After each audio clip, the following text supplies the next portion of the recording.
Well, hello, beloveds. I pray that you are as ready to receive as I am ready to share this verse with you today.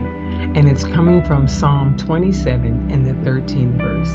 And it reads, I had fainted unless I had believed to see the goodness of the Lord in the land of the living. This Psalm of David is at the conclusion where he makes the statement about how he felt, what would have happened to him if he had not believed to see the goodness of the Lord. The Psalm actually opens up. He says, the Lord is my light and my salvation. Whom shall I fear? The Lord is the strength of my life. Of whom shall I be afraid? Now, you know what? It's almost a rhetorical question. He's asking himself now when he sees the victory, now that he's experiencing after all of the hardship, after all of the struggle, after all of the burden and weight that was on him, when he was in such a place of despair, when things looked so dark, and for so long when he is on the run, when he's facing all these things, he's facing slander from his enemies, he's being lied on, he's being chased, he's being pursued, he couldn't be with his family, he couldn't go to the house of God, he couldn't seek the Lord as he would worship normally, but he had to do it when he in his own alone time. He had to seek God. He couldn't go to the priest to ask him what was going on, or the prophet at the time. He is out there and he's really seeking God and calling on the Lord and trusting in him and waiting on him. We'll go through something for a period of time, but as the time goes on and it gets longer, maybe 1 year, maybe 2 years, maybe even 3 years or more, it begins to get hopeless. And this verse today reminds us that when we lose sight of the truth of God, that he is only good and that he is always good, that we can lose heart and faint and ultimately give in to the temptation to doubt God, because that's what the enemy really wants. And we'll stop trying and we won't engage in the battle. And the battle is always spiritual, and it manifests itself in a physical way, but the battle starts on the inside. And this is exactly where the devil wants us. He wants us doubting God, and he wants us removed from our place of fellowship with him, because without faith, it's impossible to please God, and it will hinder us from taking the steps that faith actually produces, because we'll lose heart. And when we don't have fellowship with God, it leaves us in a vulnerable and a capable place where we can be devoured. But God is our refuge, and he's a very present help in trouble. And the psalmist is making this very clear here. And again, there's the one thing that God requires from us, and that is to come to him believing that he is good and that he is a rewarder of those that diligently seek him, that don't give up on him, that will trust him in the worst and the toughest times, and believing that God will show up for you.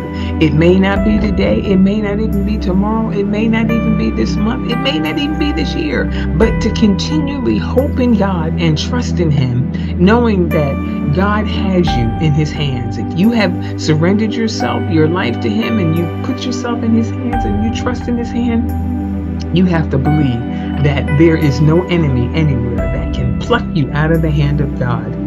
And as time went on, it was proven to David. Though he cried unto the Lord and he prayed unto the Lord, and he would listen for God's direction and for God to strengthen him in his spirit, which was happening, and David, to give David the hope to keep on running until God delivered him to do what he knew was right before God, and to trust in him. And so in all of his circumstances. And so, what we have to say, even to ourselves, let's not allow the circumstances of life to define who God is for us and to us. But let us be one of those who chooses to believe He is good and that He is at work on our behalf, no matter what it looks like, and that He is our very present help in the time of need.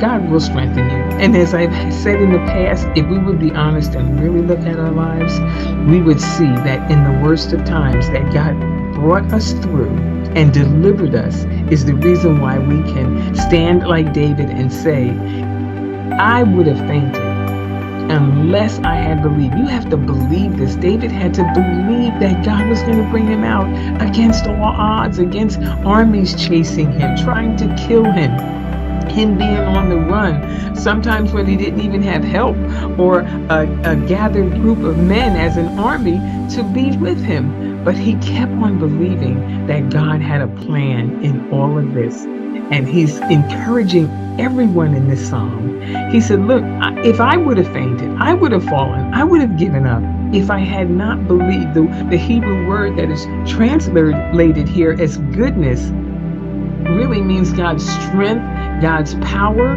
His loving kindness, His help. Everything was a resource of availability to David because it is the character of God. It is one of His characteristics that God is good, and God is always good, even on our behalf.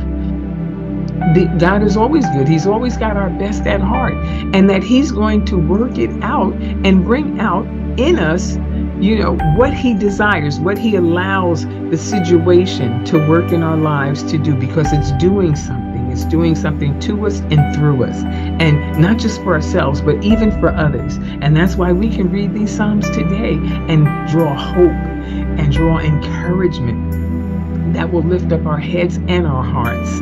And so I'm so grateful and thankful to David for this psalm by telling us that he too has been through struggles. He too has had hard times. He too went through dark periods of life when it seemed like, Lord, you have the strength and the power to deliver me. Why don't you just go ahead and do it? But he said, I had to keep on believing. And he said, except I had believed, I would have fainted. And we would faint. And we're going through a new year, and we have to put this on and start at the top and say, you know what? I'm going to trust God in all situations, in all circumstances, at all times. And I'm going to hope in Him. He said, because there's no need to faint. You don't have to faint. Don't give up.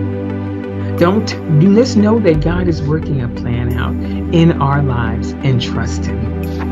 And that is what will take us through life, because things happen in life, situations come, not even at our own hands oftentimes, but even at the hands of others. But you know what? If God permitted it, He has a plan for it. And so let's be like David and put our faith, our hope, and our trust in Him.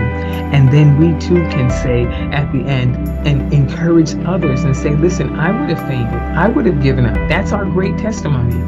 If I had not believed to see the goodness of the Lord, to see the power of God work in the land of the living. I'm not going to have to wait to die to see this. I'm going to see this right here in the land of the living, before, when it's all said and done, before it's over. God is going to show His hand, and He's going to show Himself strong. And that's why He even ends the psalm. Listen at what He says. He says, wait on the Lord and be of good courage, and He will strengthen thine heart. And He says it again, wait, I say, on the Lord. Woo, what encouragement. What a great word for Him to give to us, that we can read this over and over when we go through a situation, to have this word tucked away in our hearts.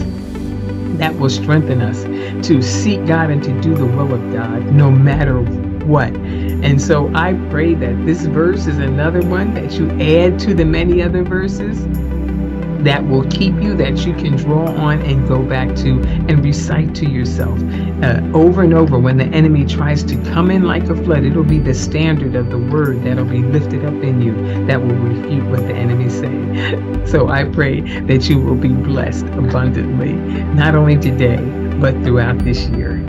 God bless you.